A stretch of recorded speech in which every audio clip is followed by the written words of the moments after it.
Perder la vida, tomar la cruz, seguir los pasos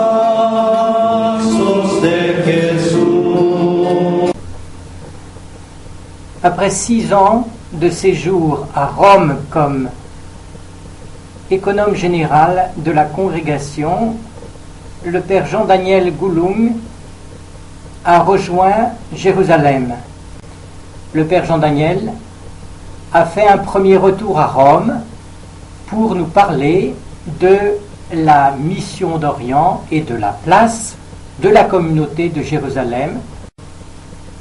Le père Jean-Daniel célébrera ses 40 ans de sacerdoce cette année et nous lui sommes grés de cette présentation qu'il nous fait aujourd'hui. Jérusalem occupe une place unique au sein de la mission d'Orient, car elle est à l'origine même de cette mission. Et oui, la fondation à Jérusalem d'un séminaire maronite pour y former des jeunes séminaristes accueillis au collège de Nîmes par le père d'Alzon, après le massacre des chrétiens maronites dans les monts du Liban en 1860, aurait dû être notre première implantation en Orient. Le père d'Alzon avait été informé de la possibilité d'acheter le cénacle et il avait obtenu l'accord du patriarche de Jérusalem et celui du cardinal Barnabo, préfet de la congrégation de la propagande à Rome. Enthousiaste, le père d'Alzon envisageait même d'acheter le tombeau de la Vierge pour y établir les religieuses de l'Assomption. Il comptait bien faire avancer ce projet quand il s'est rendu à Rome en mai 1862 avec un groupe de pèlerins de Nîmes pour la canonisation des martyrs japonais.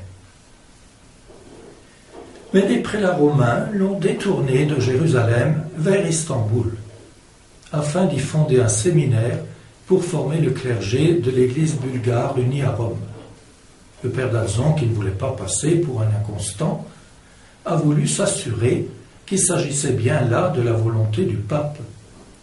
C'est dans ce contexte que se situe la fameuse bénédiction du pape Pie IX au cours de l'audience du 3 juin 1862, disant « Je bénis vos œuvres d'Orient et d'Occident ». 120 ans plus tard qu'il sera question à nouveau de Jérusalem, en 1882. Le père Picard, successeur du père d'Alzon, y conduit 1000 pèlerins pour le premier pèlerinage de pénitence. Ce pèlerinage, renouvelé chaque année, est en fait la raison de la présence assomptionniste à Jérusalem. Pour accueillir les pèlerins, les assomptionnistes construisent la grande hôtellerie Notre-Dame de France et très vite la communauté recevra des jeunes religieux étudiants qui, sous la conduite du père Joseph de Germer-Durand, seront à l'origine des fouilles entreprises dès 1887 sur le terrain de Saint-Pierre en Gallicante. Ils produiront aussi de nombreuses publications scientifiques dont l'Institut des études byzantines est aujourd'hui l'héritier.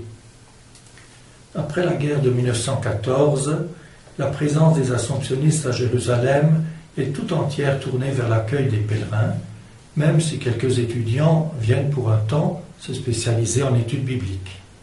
C'est cette mission d'accueil des pèlerins que poursuit encore aujourd'hui la communauté de Saint-Pierre en Gallicante.